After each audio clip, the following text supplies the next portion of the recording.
On today's Locked On Jayhawks, they got him. Kansas lands Hunter Dickinson, the biggest transfer portal pickup in the transfer portal era, maybe ever. I don't know. That's probably a little hyperbolic, but maybe not. All-American level candidate. Let's discuss on a bonus episode of Locked On Jayhawks. You are Locked On Jayhawks, your daily podcast on the Kansas Jayhawks, part of the Locked On Podcast Network, your team every day.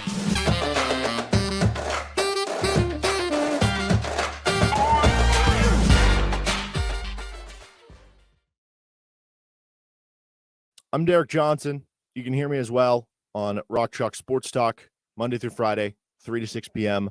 on KLWN in Lawrence.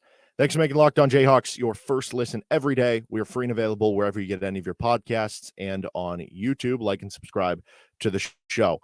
So we scheduled something for Wednesday that came out on Thursday morning about Mackenzie Mbako, a deep dive. You can still check that out. I highly recommend that because he is still available for Kansas, and that's good knowledge for you to have on Mbako and what he could bring to the table. But we found out Thursday night a couple big things. Kyle Cuffe transferring out. We'll get to that toward the tail end here. We also found out Thursday night Hunter Dickinson said he was going to be announcing on Thursday and said goodbye to Michigan. We didn't know when on Thursday. Turns out he announced Thursday morning, and Hunter Dickinson has officially chosen Kansas. He will be attending the University of Kansas in the 2023 to 24 season. There's been some rumors out there about possible NIL dealings, or that it could be a 2-year deal, right? He's going to be a senior this year. It'll be his 4th year of college ball, but his first year was in the COVID year. So he could have 2 more years, which, I don't know that you bank on. I think you almost view every player at this point in college basketball, just appreciate the 1 year, and who knows, maybe they could transfer, they could go pro, whatever. But it does have the possibility for that, which is pretty cool. But at the very least, with Hunter Dickinson, you are going to get a very productive first year here. So Hunter Dickinson picks KU. This was one of the biggest recruitments that Bill Self has ever been a part of. Andrew Wiggins certainly had the pomp and circumstance. You think to other big-time pickups that he has gotten, 5-star recruits, transfer pickups from the Lawsons to the Josh Jacksons of the world, whoever it might be. And we've always talked about Spring Bill and that he always comes through in spring. And what do you know? He did it again with the biggest guy who was out there, the biggest fish to fry, so to speak, with Hunter Dickinson. And he did it once again, and it is a perfect fit for this team and everything that they're going to go into. We're going to have an episode come out on Friday that'll go a little bit more in depth about his fit with the team and everything like that, and what possible repercussions could come after it, because I don't think this is going to, it might lead to a shockwave both across college basketball and maybe a little bit even inside the KU program a little. We'll kind of wait and see on that. But this is a obviously gigantic get for KU. Like that is maybe even underselling it, how big of a get this is for KU. Let's discuss more after a quick word from one of our sponsors, Built Bar. Are you looking for a delicious snack but don't want all the sugar and calories? Then you need to try the best tasting protein bar ever, Built. If you're like me, you want to eat healthier during the day, you don't want to snack on cookies and chips and candy and stuff. Bar. It should not taste good with awesome flavors like churro, peanut butter brownie, cookies and cream. They're covered in 100% real dark chocolate. That's right, real dark chocolate, in addition to those amazing flavors. I don't know how they do it, but they taste like a candy bar while maintaining amazing macros. Only 130 calories, 4 grams of sugar, whopping 17 grams of protein. And now you don't need to wait around to get a box. For years, we've been talking about ordering at built.com. You still can. But you can head to your nearest Walmart, get yourself a 4-bar box of cookies and cream, double chocolate bar, or coconut puff. If you're close to a Sam's Club, head in, grab a 13-bar box with hit flavors like brownie batter puff, churro puff. You can thank me later with Built Bar. All right, so Hunter Dickinson picks KU. Obviously, for KU, this immediately becomes your guy that we had all the questions of who was going to lead this team in scoring, right? It was KJ Adams going to get you 12-13 a game? Would DeJuan boost it up to 12-13? Would Timberlake play enough to be that scorer? Would it be like a Elmarco Jackson or something like that? I don't know. Like there wasn't an obvious answer for who would lead the team in scoring.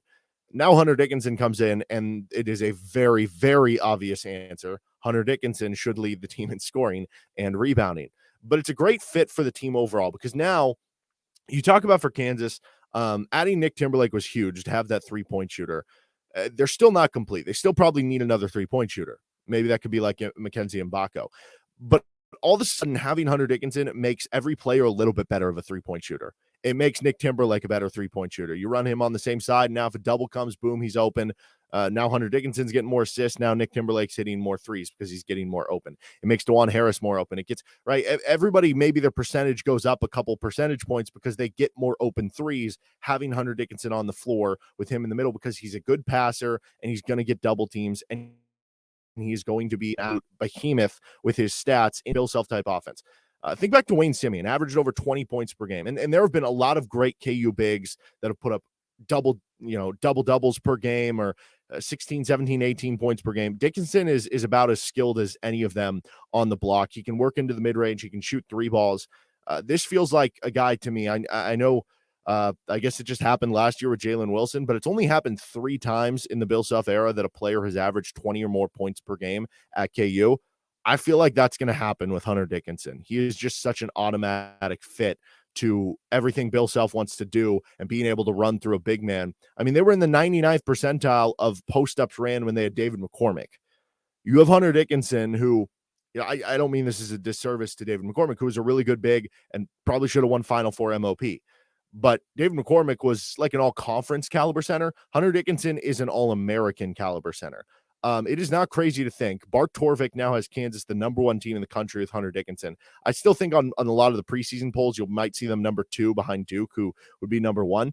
But if you're talking about one of the top 5 teams, one of the top 3 teams in the country, maybe the best team in the country, a guy who has a chance to put up 20 and 10 on nationally televised games all over with Kansas, that's not just an All-American. That is a National Player of the Year legitimate threat and candidate.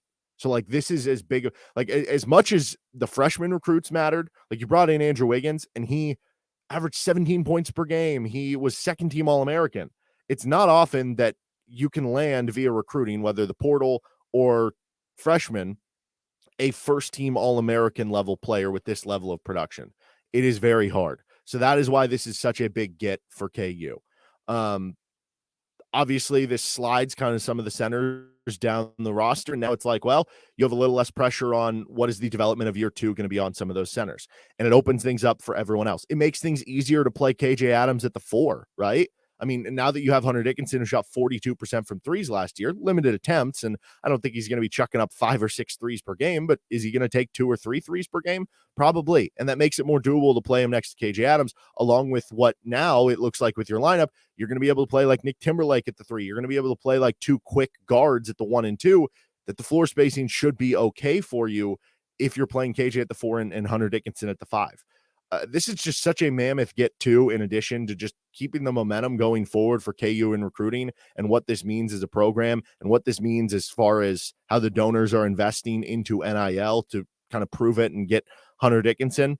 And this certainly sends shockwaves across college basketball. We'll dive a little bit further, much further, into what this pickup means. Hunter Dickinson, what possible, any hesitations are there, how big of a fit he is, and everything on tomorrow's episode of Locked On Jayhawks. But this is more of a bonus episode. I do want to finish up here in just a second with the news of Kyle Cuffe transferring out with Locked On Jayhawks.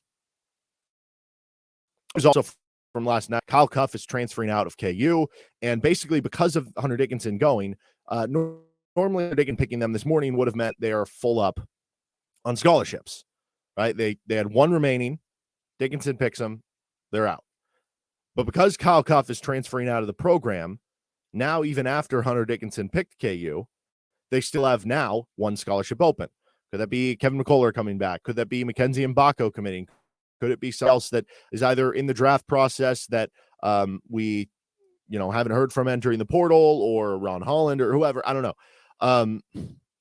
Now, there's a chance there's even more scholarships that open. What if any of the other centers want to leave now that Dickinson's here? What if one of the freshmen, like we saw the Chris Johnson social media thing, what if that ends up coming to fruition and you open up another scholarship there that we don't know who all, there could be even more scholarships, I guess is what I'm saying. But at the very least, you do have your 1 now, which brings up the possibility for Kansas to have the dream scenario for a lot of fans, which was adding Hunter Dickinson and Mackenzie Mbako. Now you can do both. We've said all along, like, the scholarship numbers will work themselves out. This is part of it. I will say, I just want to kind of do a little ode to Kyle Cuffe here. Like, This kind of sucks. It's the nature of the beast, and you understand it. In the same way that players have been given freedom to kind of transfer away, coaches have been seemingly given more freedom to kind of guys off rosters. It's kind of worked both ways there. And it sucks for a player like Cuffe, who really enjoyed the University of Kansas. He enjoyed being at KU. He enjoyed being a Jayhawk. And in a day and an era in the transfer portal where a lot of guys will transfer because they want elevated playing time or opportunity at another program. To be clear, I don't think there's anything wrong with that. But I think it makes you celebrate the guys that do want to stick around and fight it out for more playing time even more. So it sucks that a guy like that who could, at least at the end of your bench, if he's 11th or 12th man, he's probably not playing anyway, bring that camaraderie and school spirit that could help unify a locker room. It sucks that he's no longer part of the roster. It sucks because he did want to fight it out, that he was comfortable kind of working into his role, and we don't see that a ton anymore. So I'm not celebrating him leaving. I think it sucks, to be completely honest, but it is the nature of college basketball. It has become kind of a big business, and I guess it does open you up to bring in one of these other big-time players and certainly add even more talent to the roster. But I really do wish Kyle Cuffe well. I hope he goes to his next school and absolutely kills it, because seems like a really good dude, and kind of sucks that he's leaving, but the show must go on, I guess, for KU. All right, tomorrow's episode will be a full-fledged deep dive into Hunter Dickinson picking KU. This has been a bonus episode of Locked On Jayhawks. You can find us wherever you get any of your podcasts. Find us on YouTube, like and subscribe to the show. See you tomorrow.